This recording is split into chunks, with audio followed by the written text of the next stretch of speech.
Bismillahirrahmanirrahim. Assalamualaikum warahmatullahi wabarakatuh.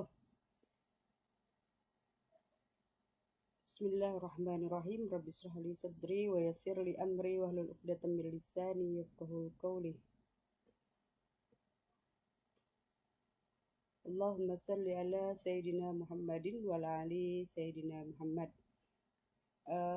Kelas 12 yang dirahmati oleh Allah, alhamdulillah kita masuk pada pertemuan pertama pada pelajaran geografi. Alhamdulillah semua dalam keadaan sehat, walaupun kita masih berada belajar di rumah masing-masing dalam keadaan seperti ini. Mari sebelum kita memulai pembelajaran kita berdoa kepada Allah.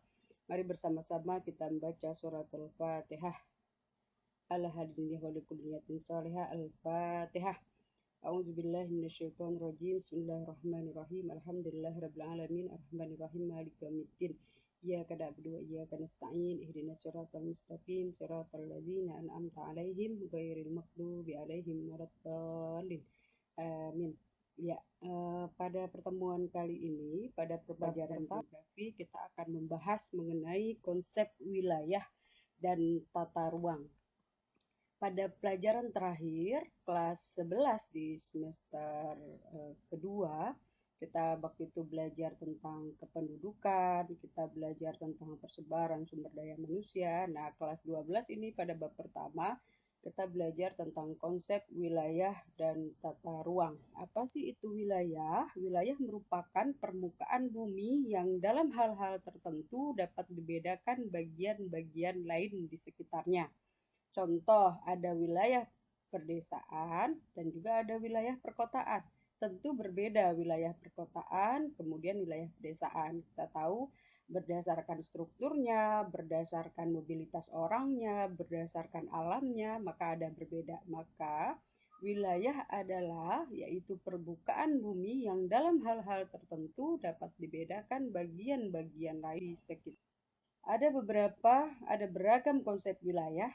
Hal ini terjadi karena ada perbedaan dalam permasalahan ataupun tujuan pengembangan wilayah. Yang pertama, wilayah homogen dan wilayah formal. Wilayah homogen adalah tempat di mana populasi di suatu area memiliki karakteristik yang khas didasarkan pada kriteria alam, seperti karakter fisiknya. Misal, wilayah Kalimantan Tengah dan Kalimantan Selatan, termasuk wilayah homogen. Kemudian ada wilayah fungsional. Wilayah fungsional itu yang menekankan pada keterkaitan antar komponen atau lokasi yang ditandai.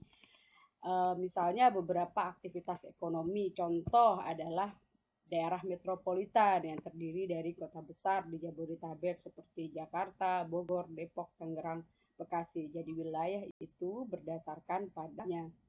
Kemudian ada juga wilayah vernakular atau wilayah perseptual.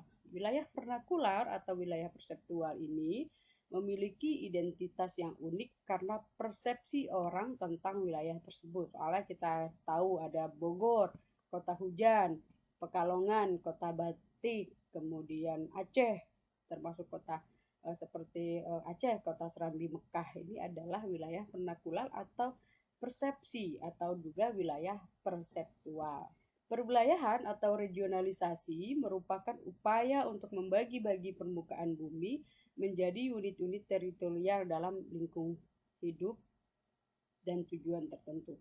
Salah satu contohnya adalah regionalisasi di kawasan dunia.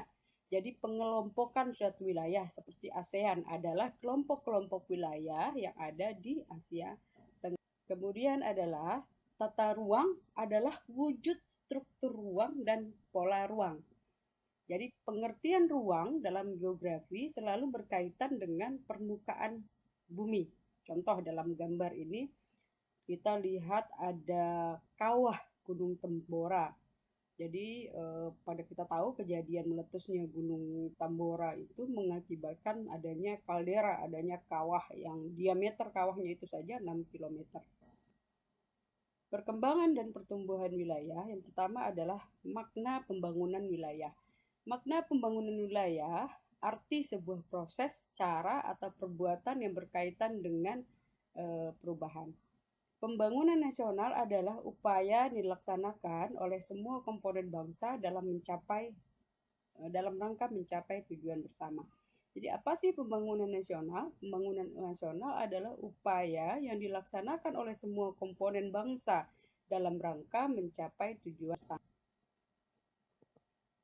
Teori lokasi sebagai dasar perlunya pembangunan wilayah. Salah satu teori yang mendasari bahwa pembangunan berbasis wilayah adalah lokasi. Kita bisa tahu bahwa lokasi suatu tempat bisa menjadi penentu dalam perkembangan suatu wilayah tertentu. Contoh teori lokasi terbentuk karena letak persebaran sumber daya dipengaruhi posisi geografi yang. Konsep-konsep pembangunan wilayah yang pertama adalah konsep pengembangan wilayah berbasis karakter sumber daya. Bisa saja daerah itu berkembang karena dia memiliki sumber daya alam. Umpamanya dia punya batu bara, dia punya minyak bumi, maka kemudian berkembanglah wilayah tersebut. Konsep pengembangan wilayah berbasiskan penataan ruang. Kemudian konsep pengembangan wilayah terpadu yang menekankan kerjasama antar sektor untuk meningkatkan kesejahteraan masyarakat seperti Jabodetabek tadi, bahwa dia adalah pengembangan dalam beberapa sektor terhubung, bahwa rata-rata kemudian mengapa kemudian Jakarta berkembang dan wilayah-wilayah terkait itu juga berkembang karena memang menjadi wilayah yang terpadu yang saling terkait. Kemudian konsep pengembangan wilayah berdasarkan tahu gugus.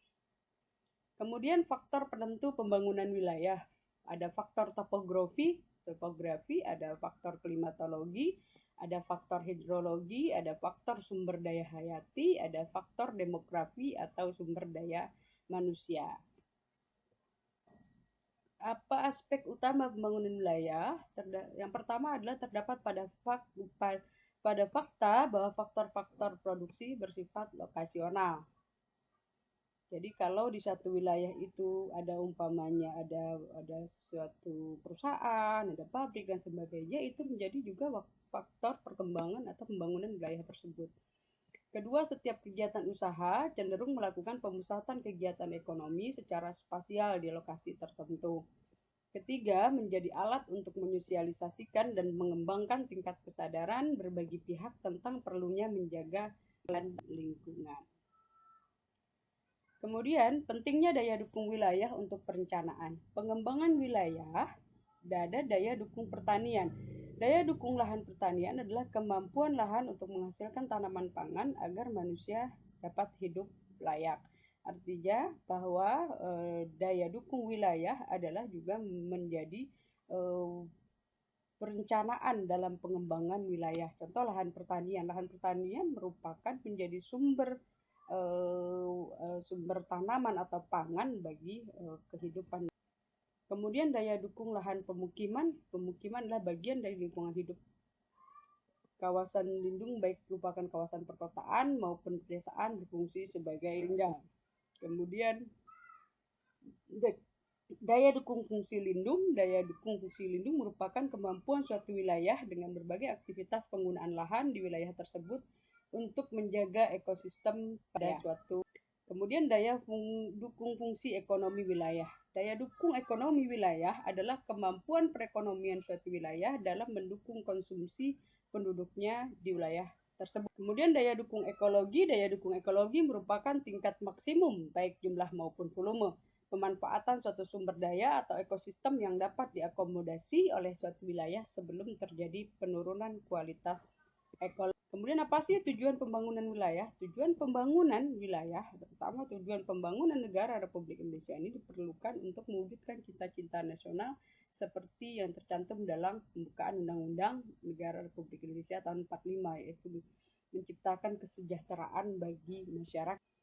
Nah, ada pembagian wilayah pembangunan. Pembagian wilayah itu ada pembagian wilayah di Pulau Sumatera yang mencakup itu adalah Sumatera Barat, Sumatera Utara, Sumatera Selatan. Kemudian ada pembangunan wilayah Pulau Jawa dan Bali, ada Jawa Barat, Jawa Timur, Jawa Tengah. Kemudian Bali juga pembangunan wilayah Pulau Kalimantan, Kalimantan Barat, Kalimantan Timur.